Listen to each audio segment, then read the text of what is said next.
Congolais et Congolaises, Quinois et Quinoises, Mesdames et Messieurs membres de l'Union pour la nation congolaise et alliés, Mesdames et Messieurs de la presse, avant tout, nous tenons à réitérer le message de compassion et de solidarité du président national de l'UNC, l'honorable Vital Kamerhe, et l'ensemble des membres de l'UNC et alliés à nos frères et sœurs de Goma et de Nyiragongo, durement frappés par l'éruption volcanique.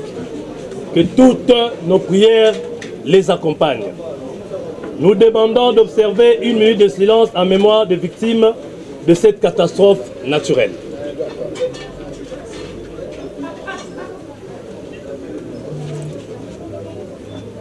Merci.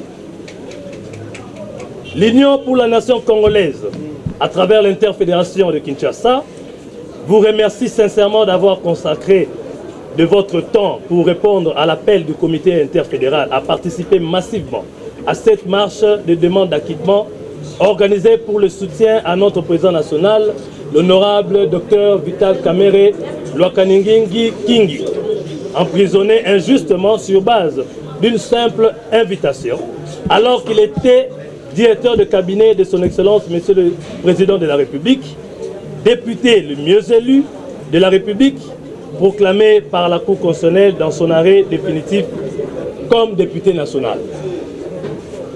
Point n'est besoin de revenir au procès du premier degré car tout le monde, au pays comme à l'étranger, l'avait suivi en direct à la télévision, tout comme à la radio.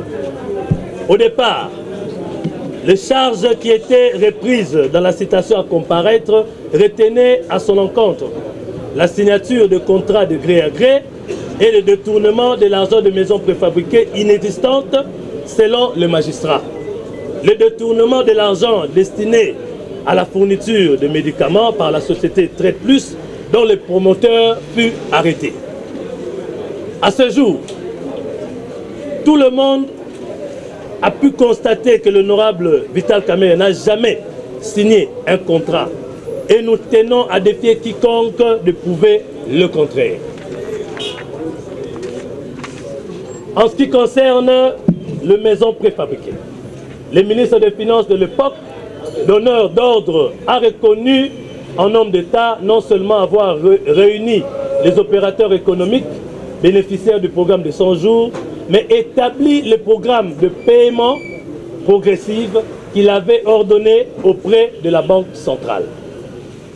Le gouverneur de la Banque centrale, à son tour, a reconnu publiquement d'avoir reçu les ordres de paiement conformément à la chaîne de dépenses et à la loi sur les finances publiques du ministère des Finances. Et pour ce qui est des maisons préfabriquées, le ministre des Finances avait publiquement témoigné avoir payé en 8 tranches la totalité du montant convenu avec le gouvernement à la société Samibo du monsieur Sami Jamal. Le même ministre avait catégoriquement réfuté l'infraction de détournement des deniers publics à charge de notre président national, l'honorable Vital Kamerhe, dès lors que monsieur Jamal, promoteur du projet, avait également reconnu publiquement avoir perçu la somme du montant et innocenté plutôt le directeur de cabinet du président de la République à qui il n'a jamais remis un seul sou. Quand M. Jamal implorait les magistrats pour aller visiter les maisons au camp Tchatchi, d'aucuns croyaient qu'il racontait des mensonges. Quand même Jamal clamait son innocence en affirmant que le reste des maisons préfabriquées du premier contrat se trouvaient au port de Dar es Salaam en Tanzanie, Lobito en Angola et Istanbul en Turquie, personne n'a voulu l'écouter. Quand M. Jeannot Mouhima, incarcéré pour le travail qu'il a toujours fait à la présidence de la République, et ce, malgré le témoignage du comptable principal de la dite institution, documents et retraits de charges à l'appui, il n'a pas été écouté et coupi en prison injustement. Question. Puisque Partant de 57 millions de dollars comme somme détournée par le directeur de cabinet du chef de l'État, alors qu'il n'a jamais perçu un seul sou, comment le directeur de cabinet pouvait détourner la somme de plus d'1 million de dollars avec Jeannot Mouima après que ce dernier ait amené et entreposé les 300 maisons préfabriquées dans les entrepôts de la société Samibo. Aujourd'hui, nous vous prions de retenir ce qui suit. 1.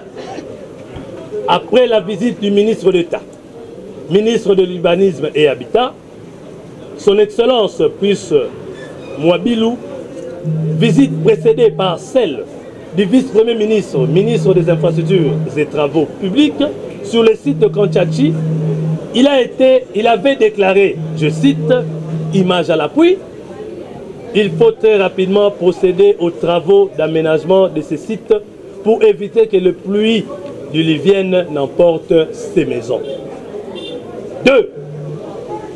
Le gouvernement réuni en comité restreint avait reconnu dans un compte rendu radio-télévisé, compte rendu fait par le vice-premier ministre, ministre du budget, son Excellence Jean-Baudouin Mayo Mambeke, entouré d'autres membres du gouvernement, avait reconnu l'existence des maisons préfabriquées dans le port de Lobito de Dar es Salaam.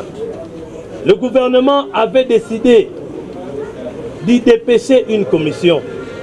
Jusqu'à ce jour, cette commission, pourtant régulièrement constituée par le ministre de l'Urbanisme et Habitat, n'a jamais quitté Kinshasa. Pourquoi? 3. Les lettres des autorités tanzaniennes et angolaises demandant au gouvernement congolais de retirer ces maisons au risque de subir la vente publique n'ont jamais reçu de suite. Pourquoi? 4. Les lettres du fabricant de maisons, Carmode, société turque, demandant au gouvernement de renvoyer les conteneurs pour qu'il achemine les 300 autres maisons de Matadi et 1000 autres maisons sur le 3000 maisons commandes du chef de l'État destinées aux militaires et policiers, et aux policiers plutôt, cette demande est restée lettre morte.